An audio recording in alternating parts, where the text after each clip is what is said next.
भगवान श्री राम की कृपा से हमारी बुद्धि विमल हो, हम विवेक प्रवण होकर और अपने जीवन को, जो बहुत कम हमारे पास बचा है, कितना मानते हो अपने जीवन को आप बताओ। अगर 100 साल मानते हो तो 50% तो सोने में ही निकाल दो उसको। 50 साल गए और कहीं दिन में 2-4 घंटे लोट लेते हो तो और निकाल दो 25%, वो भी गया। 18 वर्ष के पहले हमारे यहां सरकार भी बेकाम का जीवन मानती है, बोला ये किसी काम का नहीं है, बच्चा है। और 60 वर्ष के बाद घर बिठा के पैसा देती है, बोला सठिया गया। और थोड़े बहुत पिक्चर उक्चर देख लो, थोड़े बाथरूम चले जाओ, स्नान कर लो, भोजन कर लो, जरा जोड़ो तो यार, तुम्हारे पास जीवन बचा कितना है भाई। 2-4% जीवन बचा है, उसका क्या सदुपयोग किया। आधी जीवन सोने में, 18 के पहले कोई कुछ काम नहीं कर सकते, 60 के बाद कुछ हो नहीं सकता, और बाकी के समय भी प्रलाप में, बाकी के समय भी आलाप आलोचना में, निंदा में, स्तुति में तुम जियोगे कब? आखिर ये 2-4% जो जीवन तुम्हें मिला है, इसकी सदुपयोगिता क्या है? और ये उपयोगिता अगर नहीं सीखते तो इस मानव जन्म का अपमान है। दुर्लभो मानुषो देहि, ये मनुष्य का शरीर अत्यंत दुर्लभ है, अत्यंत दुर्लभ। देहि नाम क्षण भंगुर, इतना दुर्लभ है, पर यह क्षण भंगुर है, पता है अभी है, एक पल के बाद रहेगी नहीं, ये भी पता नहीं, क्षण भंगुर। तत्रापि दुर्लभो मन्ये वैकुंठनाथस्य प्रियस्य दर्शनम, वैकुंठनाथ प्रियस्य दर्शनम। लेकिन उसमें भी कहा ये मनुष्य जन्म दुर्लभ है, पर ये बड़ा क्षण भंगुर है। लेकिन उससे भी दुर्लभ एक बात है, क्या कहा? वैकुंठनाथ के किसी प्रिय का दर्शन अगर जीवन में हो, वैकुंठनाथ का नहीं, भगवान का नहीं, वैकुंठनाथस्य, भगवान के किसी भक्त का अगर दर्शन हो गया। महाराज अभी शत्रुघ्न जी की चर्चा आएगी, उनका इतना सुंदर वाणी शत्रुघ्न जी का, मोरे मन प्रभु अस विश्वासा, राम ते अधिक राम कर दासा। ये कोई शत्रुघ्न जी की वाणी नहीं है, भगवान की वाणी है। क्योंकि जो लोग केवल श्री राम को भगवान मानते हैं, उनका ज्ञान अधूरा है। भगवान इन चारों रूप में अवतार लिए हैं, भगवान श्री राम, भगवान श्री भरत, भगवान श्री लक्ष्मण और भगवान श्री शत्रुघ्न। जैसे श्री कृष्ण, बलराम, प्रद्युम्न, अनिरुद्ध, अंतःकरण चतुष्टय, ये सब महाराज, ये सब वाल्मीकि की देन है। भगवान राम अकेले नहीं है, 4 रूपों में प्रकट होकर आए, चारों ही भगवान है। लक्ष्मण भी भगवान है। भगवत अंश, अपने ही अंश को 4 भागों में विभक्त किया है भगवान ने, नारायण ने, राम के रूप में, भरत के रूप में, लक्ष्मण के रूप में और शत्रुघ्न के रूप में। राम का तो चरित्र मिलते ही मिलता है, भरत का चरित्र तो मिलता ही मिलता है, लक्ष्मण का चरित्र तो मिलता ही मिलता है, पर शत्रुघ्न का चरित्र कहीं नहीं मिलता। मानस का गौण पात्र है और मौन पात्र है शत्रुघ्न, रिपुदमन। कोई रोल तुमको दिखाई पड़ा है रामचरित्र मानस में शत्रुघ्न का? बहुत गौण। पर वाल्मीकि जी का जब अवलंबन करोगे, क्योंकि आदि रामायण वाल्मीकि रामायण है, यहां शत्रुघ्न जी का भी चरित्र है। जब समय आएगा तो मैं तुम्हें बताऊंगा।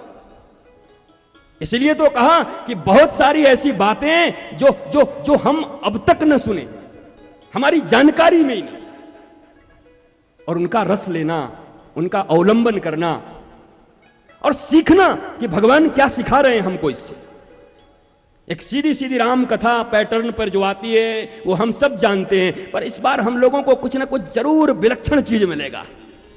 अब आज तो पहला दिन है महाराज, आज तो थोड़ी बहुत चमक ही दिखाई जा सकती है।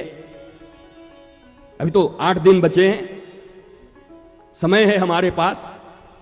हरि अनंत, हरि कथा अनंता। लेकिन प्रयास करेंगे हम कि हम उन चीजों को छुएंगे जो आज तक अनछुए रह गए हों, उन चरित्रों को उकेरेंगे जो चरित्र आज तक सामने न आए हों। चाहे वो उर्मिला का चरित्र हो, चाहे मांडवी का चरित्र हो, चाहे श्रुतकीर्ति का चरित्र हो। अरे राम के परिवार में, दशरथ के परिवार में दशरथ की बहुओं का जो चरित्र है, ओहो, जानकी का चरित्र तो हम जान गए, सीता का, पर उर्मिला का, श्रुतकीर्ति, मांडवी का, इनके चरित्र भी बड़े विलक्षण हैं महाराज। रघुवंश की बहुएं हैं ये, सूर्यवंश की बहुएं हैं ये। और मैं जब तुमको बता दिया कि ये चारों ही भगवान हैं, वो देवियां भी चारों हैं, जानकी की ही स्वरूपा हैं चारों, तो उनके चरित्र भी तो विलक्षण होने चाहिए। पर हम आज तो भगवान से यही प्रार्थना करेंगे। महाराज वाल्मीकि जी के जीवन में एक महत घटना घटी। थोड़ी सी अब रामायण की तरफ आ जाएं, क्योंकि पहले रामायण का प्रीफेस लाना है, वाल्मीकि रामायण का, और थोड़ा सा ले आएंगे तो कल से कथा में थोड़ी आसानी हो जाएगी। हालांकि अभी 2-3 दिन लग जाएंगे, 2 दिन लग ही जाएंगे वाल्मीकि रामायण के प्रीफेस को पूरी लाने में। पर उसके बाद जब कथा समानांतर चलेगी, इधर वो शंकर जी कथा सुना रहे हैं पार्वती को, बाबा तुलसी कह रहे हैं, काकभुसुंडी सुना रहा है गरुड़ को, याज्ञवल्क्य भरद्वाज को, और तुलसी अपने मन को। और इधर जो कथा सुनाएंगे वो लौकुश सुनाएंगे भगवान श्री राम को। महाराज ये ज्यादा प्रमाणिक कथा है। ये रामायण कोई साधारण रामायण नहीं है। इसके गुरु महाराज कौन? नारद ने आकर के वाल्मीकि को प्रबोध दिया। जगत जननी जानकी सीता स्वयं इस रामायण का निर्माण करवा रही, लिखवा रही हैं। और इस राम की कथा को करने वाला कौन, वाचने वाला कौन? कहा राम के पुत्र लव और कुश। और इसका श्रोता कौन? कहा स्वयं भगवान श्री राम। तो इस कथा में शंका कहां रह जाता है, जहां उनके बेटे ही कथा सुना रहे हैं, पुत्र ही कथा सुना रहे हैं। बाकी जगह तो हो सकता है भैया मुनि साधु लोग तो थोड़ा झूठ भी बोल लेते हैं, याज्ञवल्क्य जी थोड़ा ज्यादा बोल देते हैं, काकभुसुंडी चेला है तो थोड़ा ज्यादा बोलता होगा, और क्या है, पूरा शंकर जी तो राम जी को इष्ट ही मानते हैं। वैष्णवानाम यथा शंभु पुराणानाम इदम यथा, वैष्णवानाम यथा शंभु। राम जी के भक्तों में अगर श्रेष्ठ किसी का स्थान है भगवान शंकर का, वैष्णवों में श्रेष्ठ भगवान शिव। वो पार्वती को सुना रहे, चलो पक्षपात कर सकते हैं, पर यहां तो लौ और कुश सुना रहे हैं। और वो लौ और कुश जो अपनी मां को ही मानते हैं, पिता के प्रति उनके मन में कोई विशेष आदर नहीं है, क्योंकि उनको पता है उनके पिता ने उनकी मां को छोड़ा है। तो वो जो रामायण सुनाएंगे वो निष्पक्ष। वाल्मीकि रामायण में राम का जो चरित्र आएगा वो निष्पक्ष। अगर राम को हूबहू समझना है, भगवान राम के चरित्र को हूबहू जानना है, तो वाल्मीकि रामायण का अवलंबन करना ही पड़ेगा, आना ही पड़ेगा। महाराज वाल्मीकि मुनि के द्वार पर एक बार नारद जी आए, और वाल्मीकि जी बड़े उदास हैं। और यह उदासी उस क्रौंच पक्षी के देखने के कारण हुई है। वाल्मीकि जी अपने आश्रम के बाहर विचरण कर रहे थे अपने शिष्यों के साथ। वहां देखा 2 क्रौंच, एक नर एक मादा, 2 सुंदर पक्षी कलरव करते हुए उड़ रहे हैं। कभी सरिता में जाते हैं, डुबकी लगाते हैं, नर आगे आगे मादा पीछे, कभी किसी फल पे जाके बैठता है, कभी फूल पे जाके बैठता है, कभी मधुर गुंजार करता है, कभी कलरव करते हैं, कभी किलोल करते हैं, कभी क्रीड़ा करते हैं, कभी सुदूर आकाश में उड़ जाया करते हैं, कभी कलकलाते हैं, कभी वाल्मीकि जी के पास से मधुर संगीत गुनगुनाते हुए निकल जाते हैं। सुंदर वातावरण है वाल्मीकि जी के आश्रम का। और ये दो क्रोंच पक्षी नर और मादा प्रेमालाप में आलिंगन कर रहे हैं, दोनों मस्त हैं। इसी बीच क्या होता है, एक व्याधा आता है। एक व्याध आया और आ करके महाराज वो क्रोंच नर पक्षी आगे आगे उड़ता था और मादा पीछे पीछे मधुर गुंजायमान करते हुए भौरे की तरह गुनगुनाते हुए दोनों उड़ रहे थे और बाण मारता है। उसी समय वो क्रोंच पक्षी नीचे आकर तड़पड़ाते हुए गिर जाता है। अचानक उस मादा की आवाज महाराज बदल जाती है, वो करुण क्रंदन करने लगती है, एक तरफ आकाश में जाती है, चित्कार करने लगती है, चिल्लाने लगती है, वाल्मीकि जी के पास आती है, नदी में जाती है, अपने चोंच में जल भर कर लाती है, ला करके अपने पति उस नर के मुख में आके जल देती है। कभी अपने महाराज चोंच से उसके भीतर वो घुसे हुए तीर को निकालने का प्रयास करती है। कुछ क्षण पहले ये जो दोनों कलरव कर रहे थे, गुंजायमान कर रहे थे, संगीत की लहरियां और तरंग उठ रही थी, वही कुछ ही देर में वाल्मीकि जी के आश्रम के पास में उस मादा पक्षी क्रोंच के करुण क्रंदन की आवाज आने लगी। रोम रोम खड़े हो गए। उसी समय वो क्रोंच पक्षी का निधन हुआ और महर्षि वाल्मीकि वहीं पर खड़े थे। उन्होंने देखा ये सब दृश्य, उनके हृदय में करुणा जगी और उनके मुख से महाराज एक सुंदर श्लोक निकल पड़ा और वही श्लोक वाल्मीकि रामायण के निर्माण का स्रोत बन गया। महाराज आदि कवि वाल्मीकि के मुख से निकला हुआ वो पहला श्लोक, इसके पहले श्लोक नहीं बने थे। जो विप्र हैं, ब्राह्मण हैं, ज्ञानी, वो जानते हैं पहला श्लोक इस ब्रह्मांड में निर्माण हुआ किसके द्वारा? का वाल्मीकि के द्वारा। बढ़िया काव्यात्मक रामायण है ये। इसकी परिगणना अलग है, इसकी महत्ता अलग है, इसकी स्थिति अलग है, भिन्न है। मानस से यह बिल्कुल भिन्न है, क्योंकि ये काव्यात्मक दूसरे तरीके की अद्भुत रामायण। मानिषाद प्रतिष्ठाम त्वाम गमशाक्षमा यत क्रोंच मिथुना देखमविदा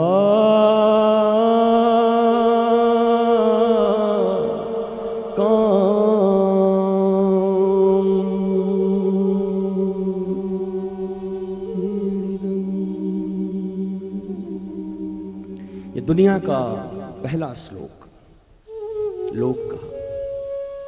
वाल्मीकि जी के हृदय में पीड़ा आ गई, करुणा आ गई। अरे रे रे व्याधा, क्या कर डाला तुमने, ये क्या कर डाला?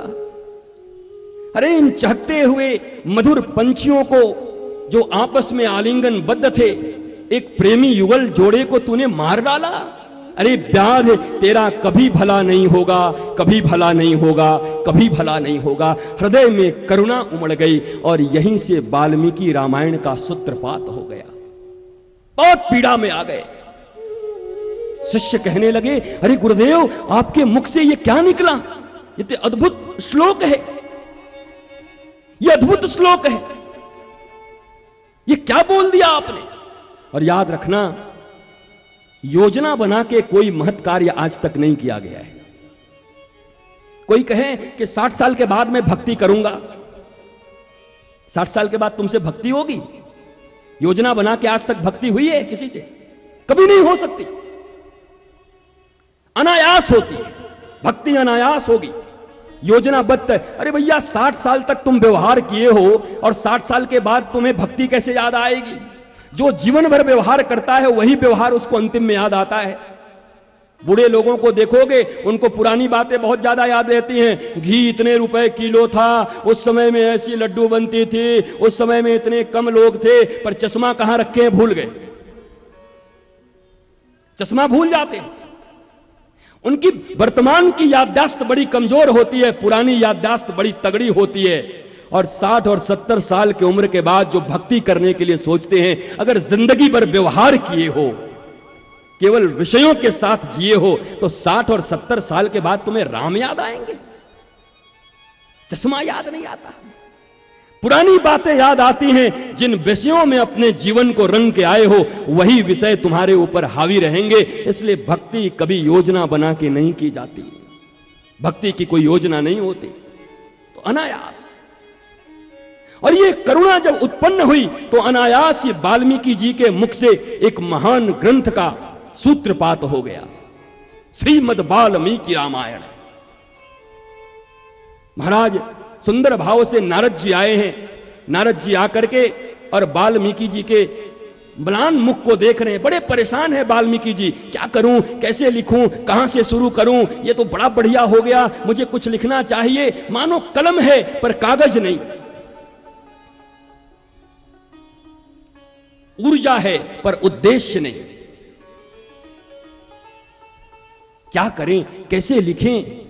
उसी समय गुरुदेव के रूप में नारद का प्राकट्य होता है। ये नारद बड़े धन्य हैं। इन्होंने अगर राक्षसों को भी पकड़ा तो हरि का दर्शन करवा दिया, भक्तों को भी पकड़ा तो हरि का दर्शन करवा दिया। अरे हिरण्याक्ष को मिले तो बाराह का दर्शन करवा दिया, ध्रुव को मिले तो हरि का दर्शन करवा दिया, प्रहलाद को मिले तो नारायण का दर्शन करवा दिया, व्यास को मिले तो श्रीमद् भागवत का निर्माण करवा दिया, और आज वाल्मीकि को मिले तो श्रीमद् वाल्मीकि रामायण का निर्माण करवा दिया।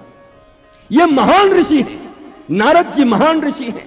हमारे यहां तो नारद जी को एक अद्भुत रूप में देखा जाता है, बड़े चंचल के रूप में। जो आजकल हमारे यहां पर भी जो कोई ज्यादा बोलता है इधर उधर, क्यों नारद बनते हो, ये नारद जी का अपमान है। नारद जी कौन है? नारद जी श्रेष्ठ ऋषि, देवर्षि। महाराज जो रावण के पास भी जाते हैं और राम के पास भी जिनकी बैठकी है, हिरण्याक्ष के पास भी बैठ सकते हैं, कंस के पास भी बैठ सकते हैं और कृष्ण के साथ भी बैठते हैं। महाराज जाकर के ये सुंदर राक्षसों के बीच में जाकर के बैठ के वहां भी बीणा बजा करके, नारद जी भगवान के 24 अवतारों में दूसरे अवतार माने जाते हैं। लक्ष्मी जी प्रसन्न होकर के उनको अपना वीणा दे दी, अपना वीणा अपने ही संभालो। ये वीणा कोई साधारण वीणा नहीं, लक्ष्मी की वीणा है, और ये दिया है लक्ष्मी जी ने, क्योंकि ये भगवत अवतार हैं। नारद जी भी भगवान के अवतार हैं। नारद जी की शिकायत एक बार देवताओं ने कर दी, प्रभु ये नारद जी की संगति खराब हो रही है, ये तो रावण के साथ बैठते हैं, हिरण्याक्ष के साथ बैठते हैं, कंस के साथ बैठते हैं, वो लोग प्याला पीते रहते हैं और ये बैठ करके हरे राम करते रहते हैं। भगवान ने कहा नारद क्या बात है? कहा देवताओं की बात मत सुनना प्रभु। कहा क्यों?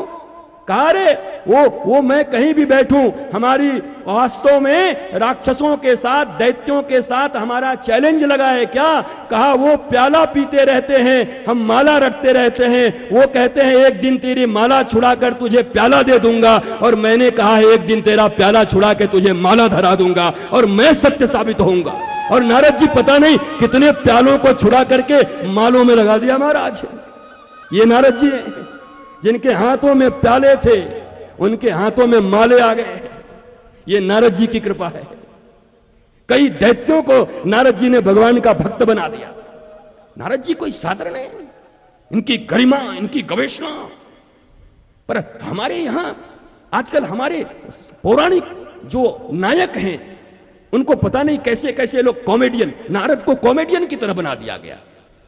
अरे आज तक नारद जी जिसको मिले उसको ईश्वर का दर्शन अगर न हुआ हो और नारद जी मिल गए तो इस बात को पक्का मानो, गारंटी मानो, तुम्हें पास मिल गया कि अब तुमको भगवान मिलेंगे ही मिलेंगे। वो नारद जी आए देवर्षि के पास, देवर्षि आए वाल्मीकि के पास, और वाल्मीकि ने एक प्रश्न कर दिया। और एक बात और बता दूं, ये वाल्मीकि वो नहीं है वो जो डाकू सुनते हो, उल्टा नाम जपत जग जाना, वाल्मीकि भय ब्रह्म समाना। ये किसी दूसरे कल्प की कथा है।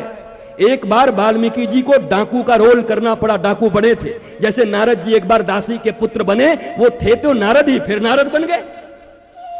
ये थोड़ी सी विभ्रांति है हमारे समाज में, हम शास्त्रों को अच्छे से जानते नहीं। कहा वही वाल्मीकि जी, ये वाल्मीकि बड़े विद्वान हैं, महान विद्वान, विद्वानों की श्रेणी में अग्रगण्य हैं, ये वाल्मीकि जी हैं। कभी एक कल्प में कभी वो भी बने थे, एक दस्यु भी बन गए थे, पर ये वाल्मीकि वो नहीं, वो दूसरे कल्प के। ये तो महान विद्वान। मां निषाद प्रतिष्ठाम त्वाम गमसा स्वतिक्ष्मा। महाराज यत क्रौंच मिथुना। ये सुंदर अनुस्फुट छंद को, श्लोक को देने वाले ये कोई दस्यु का काम है? महान ज्ञानी, महान विद्वान महर्षि वाल्मीकि। वाल्मीकि जी थोड़े उदास हैं और नारद जी से पूछते हैं कि आप ऐसा, मेरा एक प्रश्न है। हमारे भारतीय समाज को प्रश्न करने भी नहीं आता। पिछले 5000 वर्षों में कोई अच्छा प्रश्न नहीं हुआ, इसे तो कोई शास्त्र नहीं अभी बना आज तक। 5500 वर्ष पहले एक प्रश्न अर्जुन ने किया था तो गीता आई थी, और लाखों वर्ष पहले प्रश्न जब वाल्मीकि ने किया था तो रामायण आई थी। इसी रामायण के, ये रामायण मूल है, आदि रामायण है वाल्मीकि रामायण। बाकी सब इसके टहनी हैं, पत्ते हैं, फल फूल हैं, बहुत सारे रामायण हैं, पर मूल रामायण वाल्मीकि रामायण है। लाखों वर्ष पहले महाराज, लाखों वर्ष पहले। आज भारतीय समाज को प्रश्न करना ही नहीं आता। आज हमारे प्रश्न स्वार्थपरक है। ब्रह्म सूत्र का पहला सूत्र, अथातो ब्रह्म जिज्ञासा जन्मादस्यता, ब्रह्म सूत्र। अगर प्रश्न करना तुम्हें जीवन में आ गया तो तुम्हें परमात्मा पाना भी आ जाएगा। हमें प्रश्न ही तो नहीं आता। 9 दिन की कथा सुनने के बाद भी आकर के, महाराज जी दुकान कैसे चलेगी? ना भाग जा, वही आता तो मैं नहीं दुकान चलाता, मैं यहां गले फाड़ रहा होता। मुझे वो बताने आता दुकान कैसे चलेगी। ये कोई प्रश्न है? अरे ऐसा प्रश्न करो कि जिससे तुम्हारी मानवता धन्य हो जाए। दुकान मकान चलते रहे, कौन सुख पाया? अंबानी पा रहे हैं कि बिरला पा रहे हैं? कौन से ऐसे धन कुबेर हैं जो शांति के पालने में बैठे हुए हैं? धन से सिर्फ शांति मिलती है। इसलिए पहले प्रश्न करना सीखिए कि संत से और गुरु से कौन सा प्रश्न करना चाहिए। वाल्मीकि जी कितना सुंदर प्रश्न करते हैं। कहते हैं, वर्तमान समय में ऐसा कोई मानव बताओ, व्यक्तित्व बताओ, पर्सनैलिटी बताओ जो धर्मज्ञ हो, सत्य हो, न्याय प्रिय हो, वीर्यवान हो, धैर्यवान हो और सत्य निष्ठा जिसके भीतर प्रकट होती है। बताओ इसको, एक पर्सनैलिटी का नाम बताओ। वर्तमान में, फ्यूचर में नहीं, पास्ट में नहीं। Past is history and future is mystery. Past history है और फ्यूचर मिस्ट्री है। प्रेजेंट में क्या है, वर्तमान में क्या है। और ये रामायण की कथा वर्तमान की कथा है। ये 2 किनारे हैं, फ्यूचर और पास्ट, भूत और भविष्य। ये 2 किनारे हैं और बीच में कल्लोल वंतनी निनाद करती हुई बहती हुई भागीरथी धारा, ये रामायण की, ये वर्तमान है। कथा वर्तमान है। कथा कभी हिस्ट्री नहीं होती, कथा कभी इतिहास नहीं होती। राम थे ये कहना अपराध है, कृष्ण थे ये कहना अपराध है, जानकी थी ये कहना अपराध है। तुम्हारी अगर सिर्फ चमड़े की आंखें हैं तो वो थे हैं, और शिव की तीसरी दृष्टि जग गई है तो गोविंद कल भी थे, आज भी हैं और कल भी रहेंगे। जाओ वृंदावन जाकर के देखो, जहां डाल डाल और पात पात पर राधे राधे होए। आज भी वहां कन्हैया नृत्य करता है, आज भी अवध में राम घूमते हैं। थे, ये तो नास्तिकों सी बात हो गई। भगवान थे, सीता थी, राम थे। भगवान पास्ट है या भगवान फ्यूचर में आएंगे? वो प्रेजेंट है, वर्तमान है। और वाल्मीकि जी का प्रश्न देखो, न फ्यूचर का है न पास्ट का है, प्रेजेंट का प्रश्न कर रहे हैं, वर्तमान में। मानो हमको सिखा रहे हैं वर्तमान में जियो, वर्तमान के प्रश्न करो। ये जो वर्तमान मानव का जीवन मिला है, इसे कैसे कृत्य करोगे, कैसे धन्य करोगे, यह प्रश्न पूछो संतों से। नारद से कितना सुंदर प्रश्न पूछ लिया। नारद जी बताइए, वर्तमान में ऐसे कौन हैं हिस्ट्री पूछ लिया होता, अगर हिस्ट्री पूछ लिया जाए तो बड़ा कॉम्प्लिकेटेड उत्तर हो जाएगा। गुजरात वाले कहेंगे गुजराती सबसे बढ़िया था, महाराष्ट्र वाले कहेंगे महाराष्ट्र में शिवाजी सबसे बढ़िया आए थे। प्रेजेंट में बताओ कौन सबसे बढ़िया। इससे भी ये बात प्रमाण है कि कथा उसी समय लिखी जा रही है जब भगवान राम अपने लीला कर रहे हैं। कौन है? और उस समय नारद जी की आंखों में आंसू आ गए। कहा वाल्मीकि जी, ऐसा तो एक ही पर्सनैलिटी है।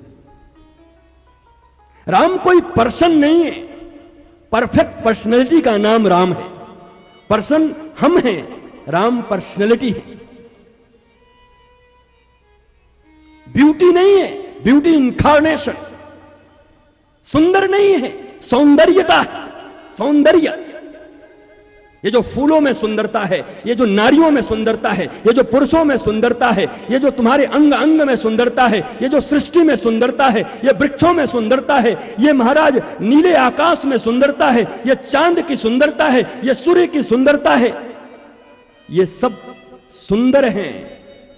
पर इनको सुंदरता प्रदान करने वाले कौन है? His beauty incarnation, the Lord and God Ram and Krishna. Ram और कृष्ण हैं, इनकी सुंदरता ही तुम हर जगह देख रही हो। तुम्हारी बहू बेटियां सुंदर हैं, ये किसकी देन है? कहा भगवान का एक अंश उनके भीतर में आया है। कोई पुरुष बड़ा सुंदर है, कौन है? कहा बड़ा सुंदर है। कहा भगवान की सुंदरता इसमें आई है। महाराज, मेरा एक मित्र है, अभी यूरोप में रहता है, लंदन में, और इस्कॉन से जुड़ा हुआ है। उसकी कहानी अजीब है। वो लंदन के किसी रेस्तरां में गया था, रेस्टोरेंट में, अपनी गर्लफ्रेंड के साथ डिनर करने के लिए। और जाने के बाद जिस चेयर पे बैठा, डाइनिंग टेबल लगी हुई थी, बैठने के बाद इतने सुंदर फूल वहां लगे हुए थे कि उस फूल की सुंदरता और अपनी प्रेयसी की सुंदरता को निहारने लगा। कभी फूल को देखता, कभी अपनी प्रेयसी को देखता, प्रेमिका को देखता, उसके मन में तरंगे उठने लगी। और न जाने क्या हुआ, अचानक देखता देखता खड़ा हुआ। प्रेयसी ने पूछा क्या हुआ, कहां जा रहे हो? कहा मैं जा रहा हूं। बोले कहां जा रहे हो? कहा मैं देख रहा हूं ये फूल इतना सुंदर है, तुम इतनी सुंदर हो, तो इस फूल और तुमको बनाने वाला कितना सुंदर होगा, अब मैं उसको खोजने जा रहा हूं। और उस दिन से वो 7-7 माले, 16-16 माले करने लगा, 7 वक्त की आरतियां करने लगा और 3 वक्त के भोग लगाने लगा। जेम्स नाम है उसका, आज भी मेरा मित्र है, यूरोप में रहता है। अपनी गर्लफ्रेंड के साथ एक होटल में जाके भी भगवान की याद आ गई। जिसकी रचना इतनी सुंदर, वो कितना सुंदर होगा। अरे भोग से दृष्टि योग की ओर क्यों नहीं ले जाते? कोई बहू, बेटी, बच्ची सुंदर लगे तो देखो। सुंदरता न देखना शैतानों का काम है। अगर कोई सुंदर तुम्हें सुंदर न लगे तो तुम शैतान हो, क्योंकि उसको हर जगह असुंदर दिखाई पड़ता है। सुंदर तो दिखाई ही पड़ना चाहिए, पर इतना याद रखना, उस सुंदरता में वासना नहीं उपासना ढूंढ लेना, तब तो तुम तर जाओगे। और कहीं वासना ढूंढ लिए तो उसी सुंदरता में मर जाओगे, तुमको कोई उबार नहीं सकता। उपासना ढूंढना है, वासना नहीं। सुंदरता खराब नहीं है। कई लोग कहते हैं सुंदर है तो मैं क्या करूं, खुश हो जा। सुंदर है, तेरी बहन है, तेरी बेटी है, तेरी बहू है, तेरी मां है। बोले भैया ये लड़का इतना सुंदर कैसे हो गया? क्या इसकी मैया सुंदर है? मैया बहुत सुंदर है। सुंदरता कोई अभिशाप है क्या? सुंदरता तो भगवान की देन है। अरे भगवान याद आना चाहिए, राम और कृष्ण याद आने चाहिए। जब किसी सुंदरता को देखो, हमारी दृष्टि खोटी हो गई है, इसलिए हम लोगों पर उंगलियां उठाते चलते हैं, बहु बेटियों पर उंगलियां उठाते चलते हैं। सुंदरता देखो। महाराज महर्षि कर्दम के पास देवहूति आई और देवहूति को देखने लगे। मनु और शत्रुपा ने कहा अरे घंटे भर से बाबा क्या देख रहे हो? 2 घंटे हो गए, 2.5 घंटे हो गए, क्या देख रहे हो? महर्षि कर्दम 10,000 वर्षों तक तपस्या कर रहे थे और देवहूति इतनी सुंदर थी, विवाह करने आई थी। देखे तो देखने ही लगे। पूछा भाई शर्म आई माता पिता को। कहा क्या देख रहे हो करदम? कहा अरे वाह वाह वाह वाह ब्रह्मा जी वाह, क्या बात है, वही नाक वही आंख, एक ही कैनवस पर कैसे धीरे धीरे तुम एक एक चीजों को सेट कर देते हो, वही चमड़े लेकिन इतनी सुंदर लग रही है। अरे मैं देवहूति को देख रहा हूं, देवहूति इतनी सुंदर है तो लक्ष्मी और राधा कितनी सुंदर होंगी, मैं इसकी कल्पना कर रहा हूं। कहां सुंदरता से ध्यान चली गई राधा की ओर। तो सुंदरता कोई बेकार चीज है क्या? सुंदरता से तो भगवान याद आते हैं। और महाराज मैं आपसे निवेदन करूंगा कि आपके भीतर में सुंदरता देखने का बोध होना चाहिए। वाल्मीकि जी इतने सुंदर कवि हैं, माता जानकी के सुंदरता का वर्णन किया है। वाल्मीकि रामायण बहुत प्रचलित नहीं हो पाया, कारण जानते हो? उसका एक ही कारण है, क्योंकि लोगों को राम पर टिप्पणियां करनी थी। अगर वाल्मीकि रामायण कोई ठीक से पढ़ ले तो कोई विधर्मी रामायण पर और राम पर टीका टिप्पणी नहीं कर सकता।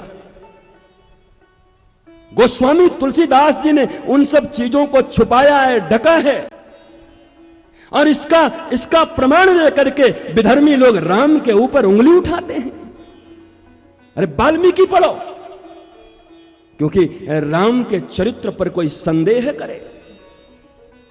सीता को निकाल दिया, सीता का त्याग कर दिया, इतनी साधारण बात है। धोबी के कहने पे सीता को निकाल दिया, ये क्या मूर्खता की बातें लेकर के बैठे हुए हो?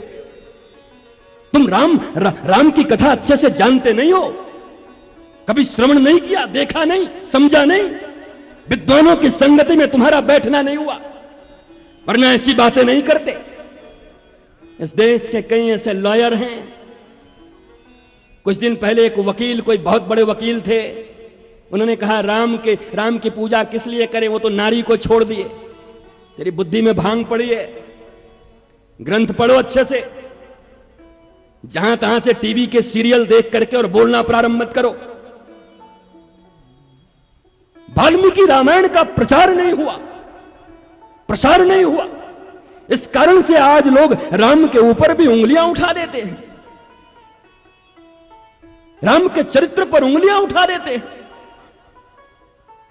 प्रश्न पूछा है उस समय नारद जी ने, कहा है भैया इस दुनिया में हे वाल्मीकि जी आप जो पूछ रहे हो, क्या पूछ रहे हो? सीधा प्रश्न यही है कि सबल, सरल और सजल कौन है?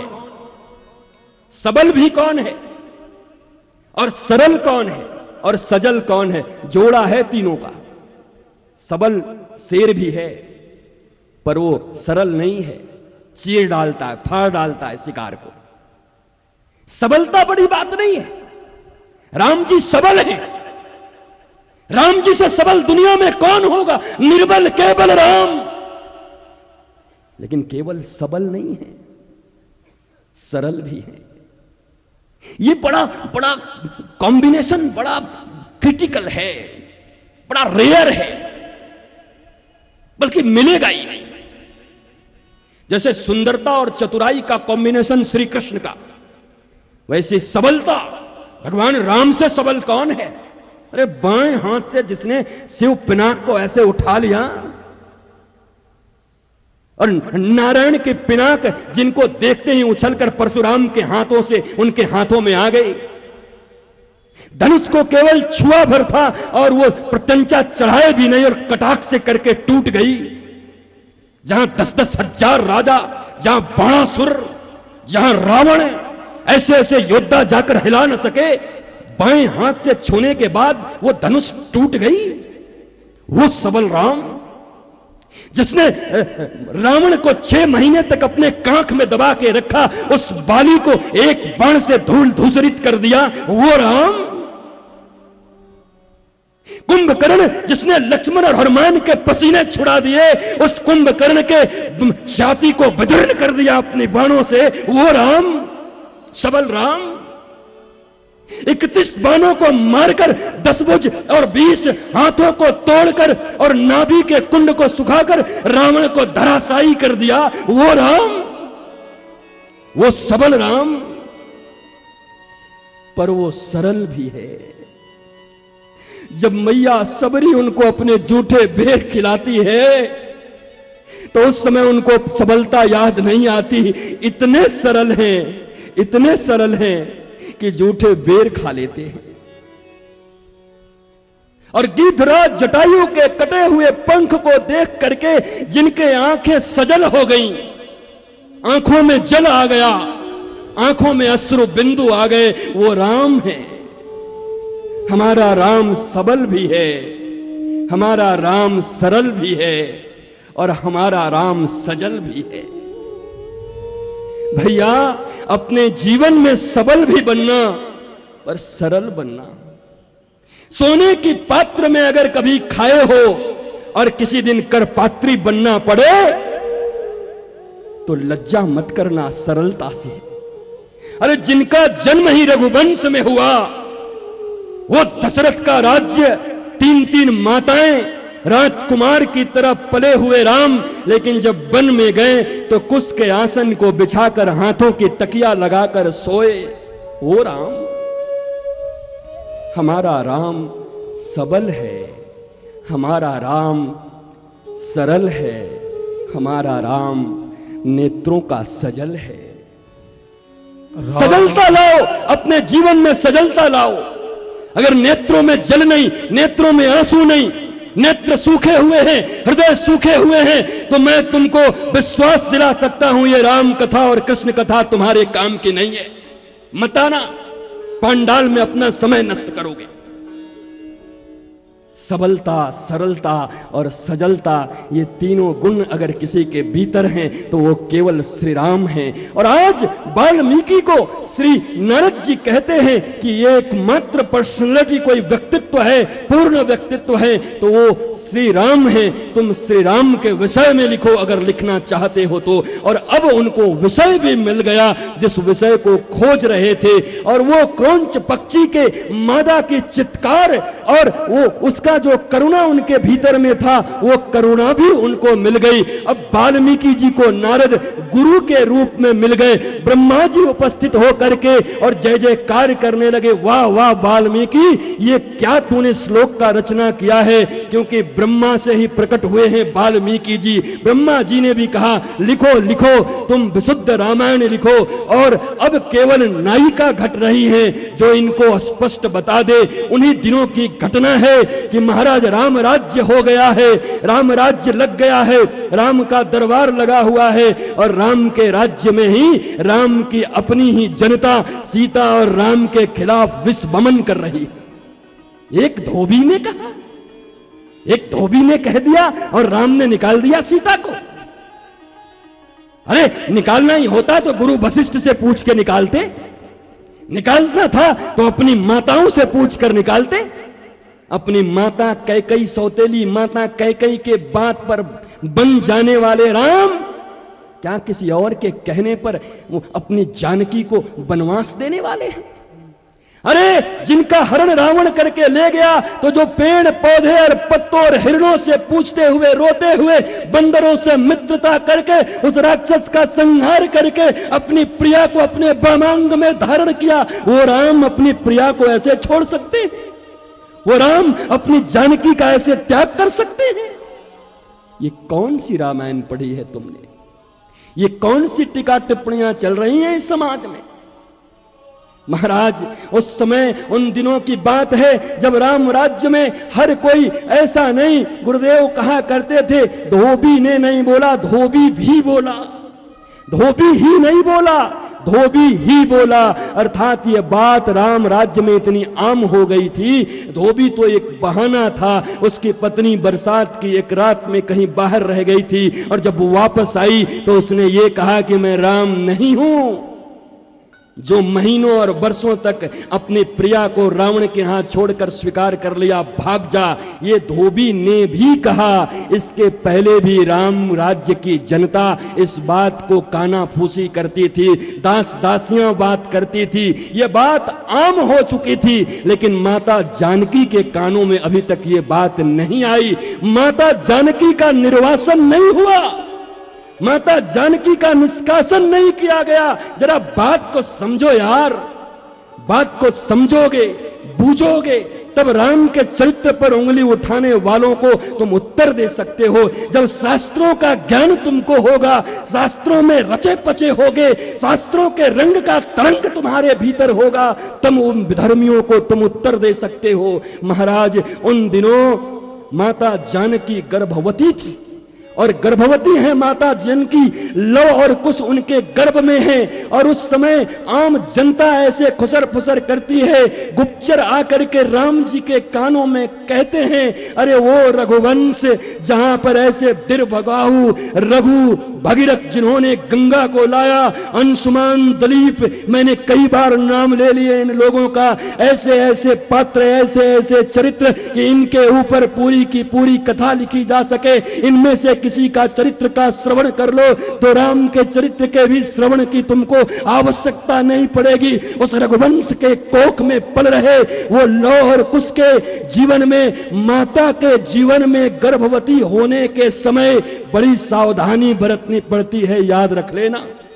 इस दुनिया का अगर सबसे बड़ा कोई यूनिवर्सिटी है बच्चे के लिए तो माँ का कोख है, माँ का गर्भ है। माँ के गर्भ से बड़ी यूनिवर्सिटी कोई नहीं है। माँ के गर्भ में ही महाराज उस समय अभिमन्यु पल रहा था और सुभद्रा ने अपने पति से युद्ध के उपाय पूछे थे, युद्ध की कहानियां पूछती थी, और गर्भ में पल रहा बच्चा इतना बड़ा योद्धा निकला कि 6 दरवाजे को तोड़ दिया।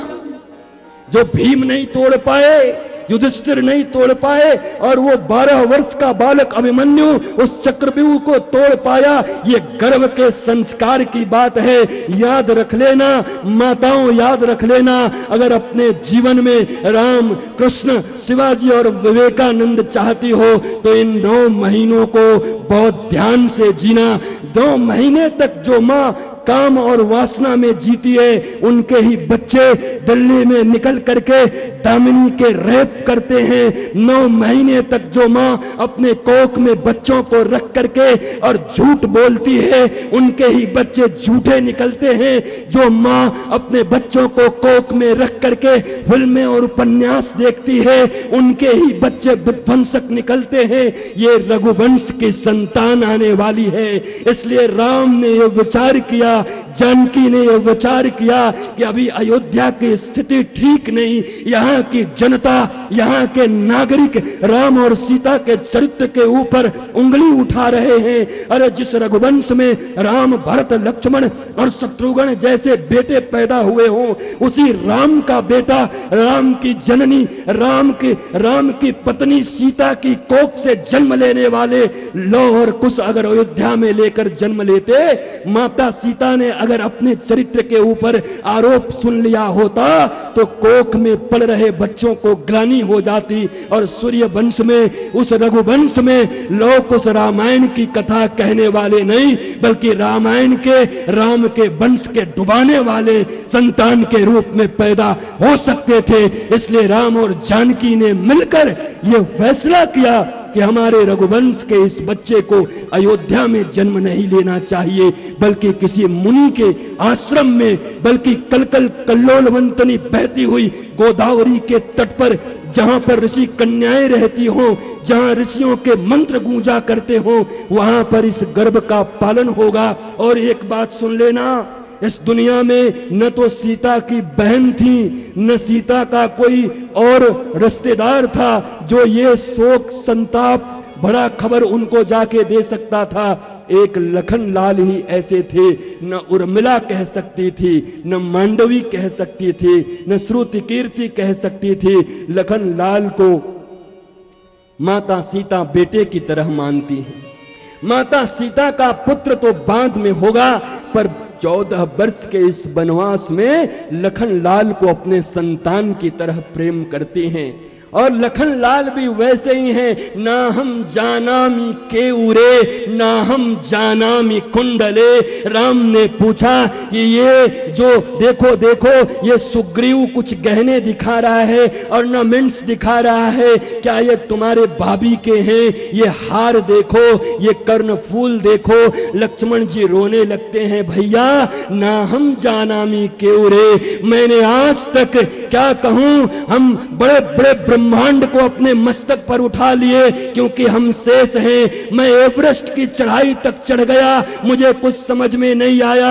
मैं ज्ञान विज्ञान के पायदान पर चढ़ गया, मुझे समझ में नहीं आया। मैं इतनी ऊंचाई तक उठ गया, मुझे समझ में नहीं आया। पर भैया, मैं माता जानकी के पांव के पायल के नीचे से आज तक ऊपर नहीं उठ पाया। मैंने उनका मुख दर्शन भी नहीं किया, केवल पायल जानता हूं। अरे इस दुनिया में अगर व्याभिचारी लोग हैं तो लखन लाल जैसा देवर भी तो है। उन देवर का और भाभी के रिश्तों को पवित्र करने वाले इस रिश्ते का प्रकारांतर में कि चरित्र का गान हम क्यों नहीं करते कि भाभी का बेटा कैसे देवर हो सकता है।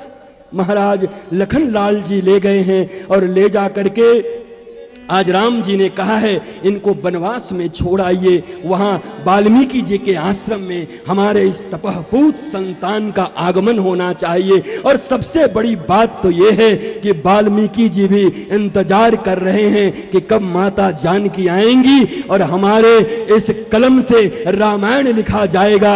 वास्तव में आज अगर रामचरितमानस का नवोदय छत्तीसगढ़ में हो रहा है, अगर घर घर में रामायण की कथा हो रही है, जरा सोचो अगर सीता माता बन न गई होती और वाल्मीकि जी को रामायण लिखने का प्रोत्साहन न दिया होता तो आज इस जगत में राम की कथा ही नहीं होती। राम का कथा गाने वाला कोई नहीं होता, राम की कथा कहने वाला कोई न होता।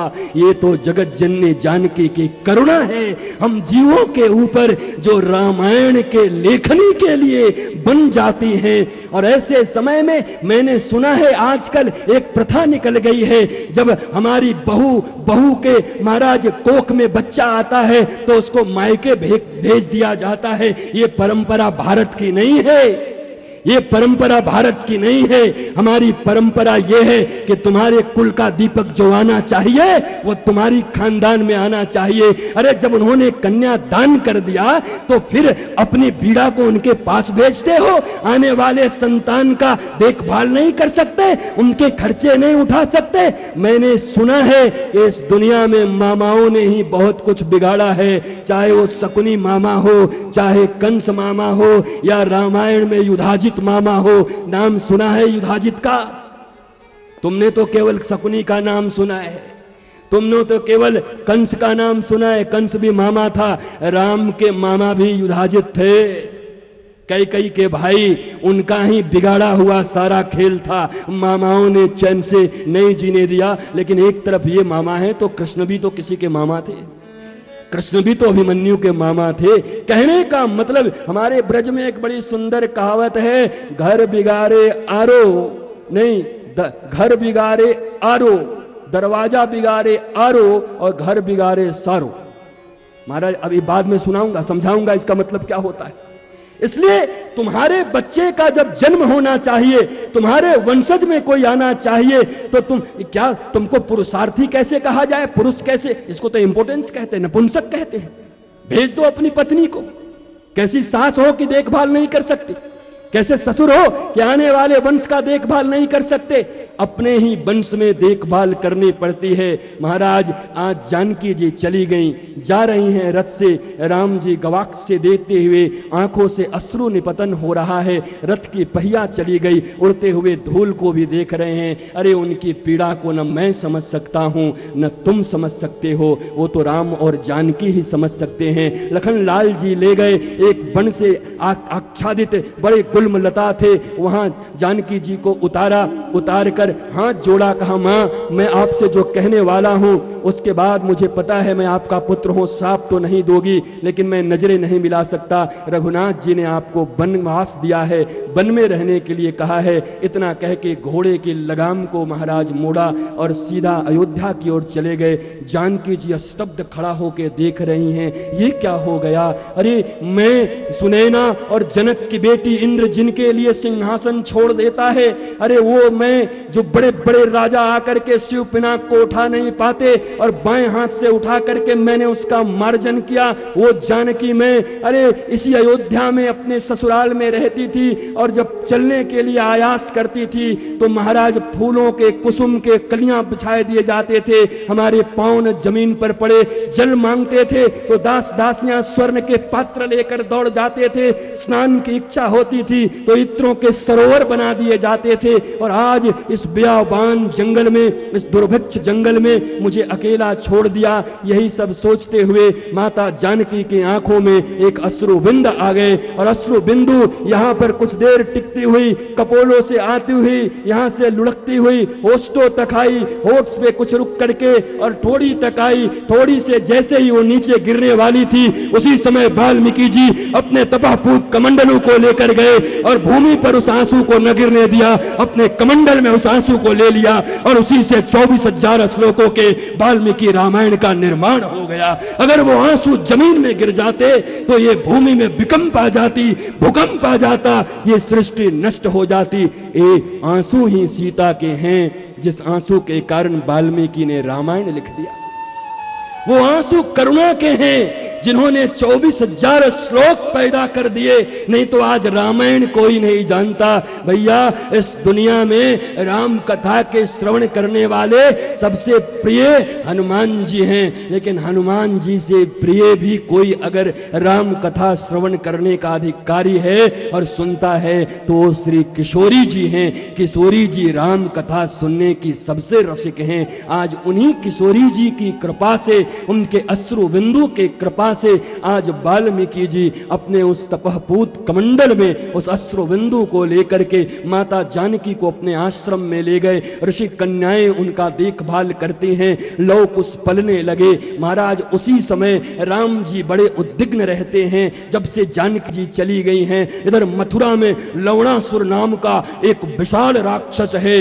महाराज ये रावण से भी 1000 गुना बलवान था, रावण से भी 1000 गुना बलवान लवणासुर। राम जी की इच्छा नहीं है युद्ध करने की, इसलिए शत्रुघ्न को कहा कि तुम जाओ और लवणासुर को मार कर आओ। महाराज भरत जी खुश हो गए, वाह वाह भैया आपने बहुत अच्छा किया, हम सबों के चरित्र प्रकाशित हो गए, लेकिन शत्रुघ्न का चरित्र अभी तक प्रकाशित नहीं हुआ। राम तो राम ही हैं, पिता माता के बात को मानकर राज्य को ठुकरा कर 14 वर्ष को वनवास चले गए। उनके चरित्र को कौन नहीं जानता।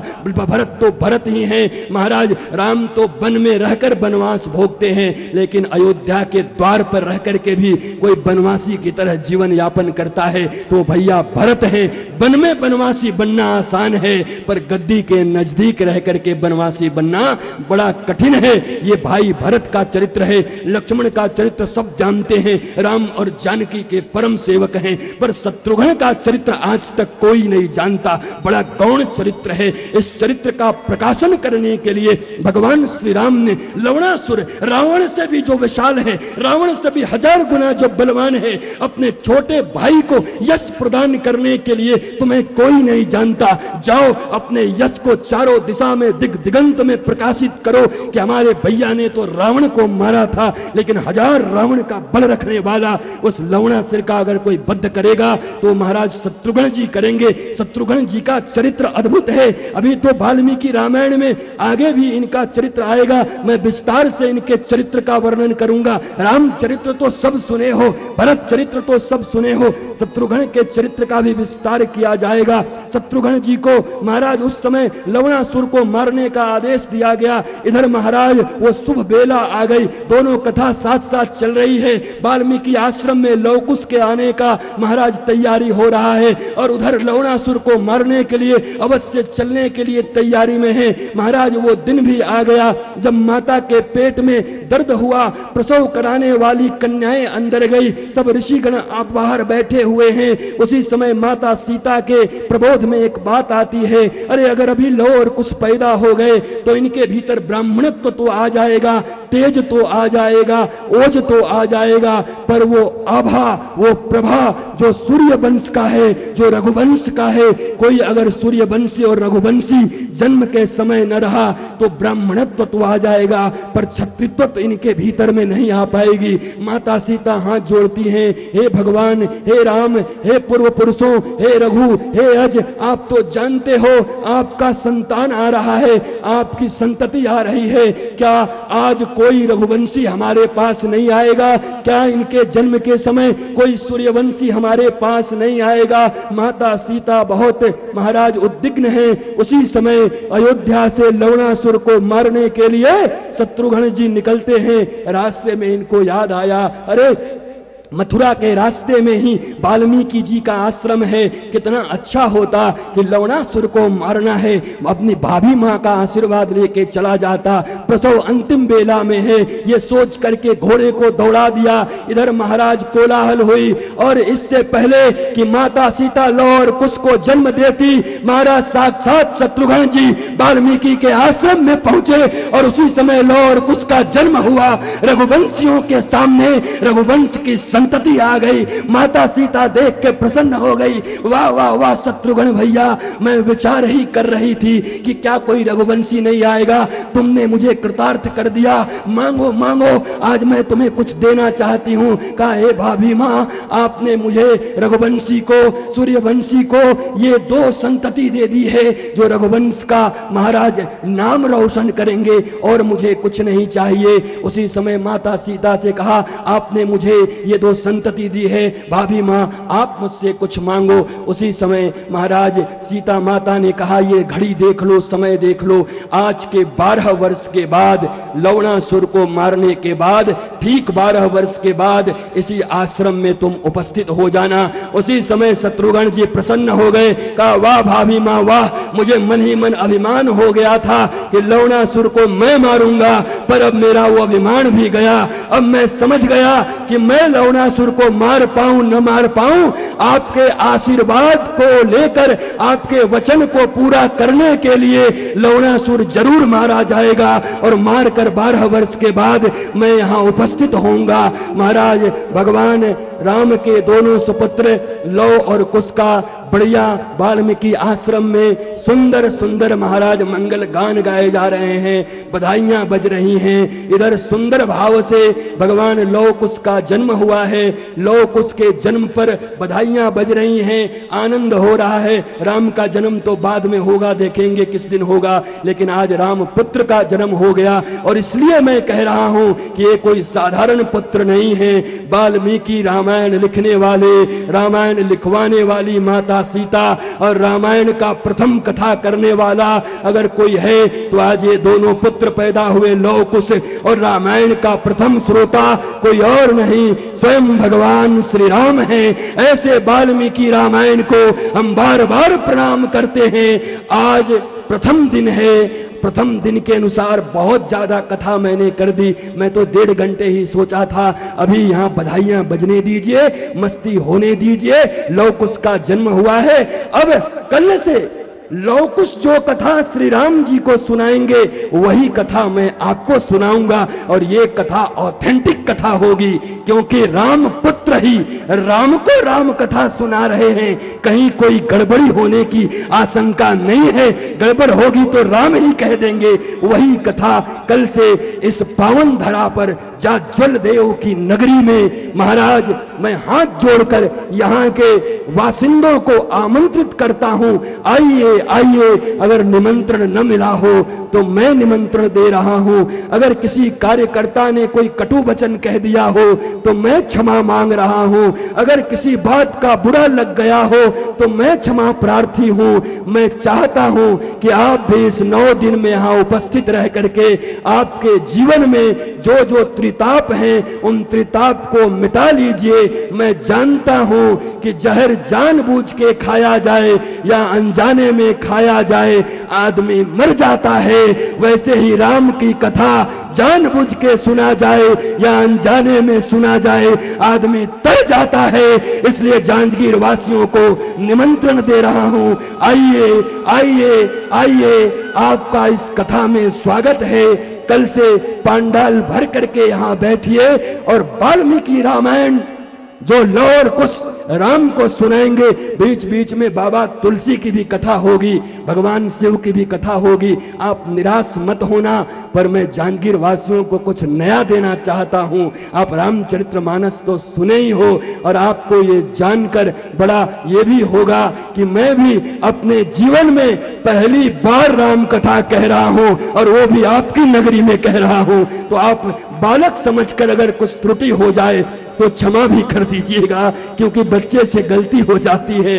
पहले क्लास का छात्र हूं, लेकिन ठकुरानी की कृपा होगी तो इतना विश्वास दिलाता हूं कि लौ कुश के मुख से जो जो कथा निकली है, जानकी जी के कृपा से इस दास के मुख से भी वही कथा निकलेगी। और अंत में आप सबको पुनः प्रणाम करता हुआ, कल के लिए आमंत्रित करता हुआ, आज के कथा को यही विश्राम देता हूं।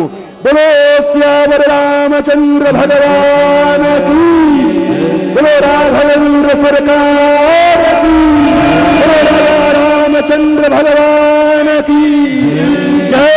जय श्री राधे, जय जय श्री राधे, जय जय श्री राधे। श्याम सब ताली बजा के गाइएगा। कथा के अंत में भजन जरूर करना चाहिए, खूब भाव से, दोनों हाथ ऊपर उठाकर भाव से।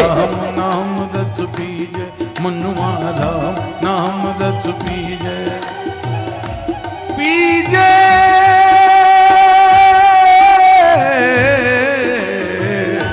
मनुआ राम नाम दत्त पीजे, मनुआ राम नाम दत्त पीजे, मनुआ राम नाम दत्त पीजे। ताजे कुसंग सत्संग बैठ निज, हरि चर्चा सुन लीजे, मनुआ राम नाम दत्त पीजे, मनुआ राम नाम दत्त। दोनों हाथ उठाकर भगवान राम को बुलाइए। हे राम जी, आइए पंडाल में, आइए हम भी कथा आपको सुनाए, आप भी सुनिए, हमको प्रबोध दीजिए। बोलो राघवेंद्र सरकार की, बोलो राजा रामचंद्र भगवान की। मनुआ राम नाम दत्त जय हो। मनुआ राम ताली बजाते हुए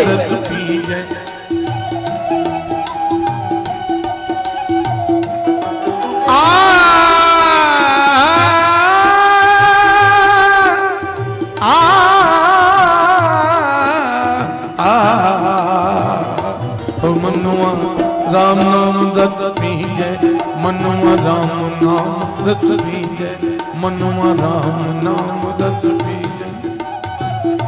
काम क्रोध मद लोभ मोह के, काम क्रोध मद लोभ मोह के, वहाँ चित्त से दीजे रे मनुआ राम नाम दत्त पीजे, मनुआ राम नाम दत्त पीजे, मनुआ राम नाम दत्त पीजे, मनुआ राम नाम दत्त पीजे।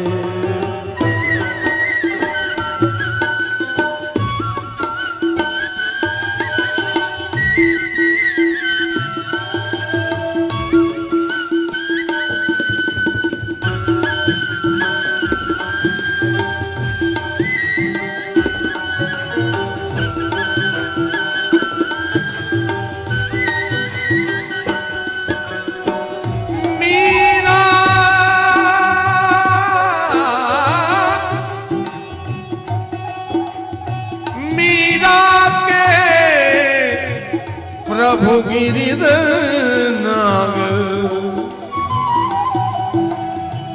मीरा के प्रभु गिरिधर नागर,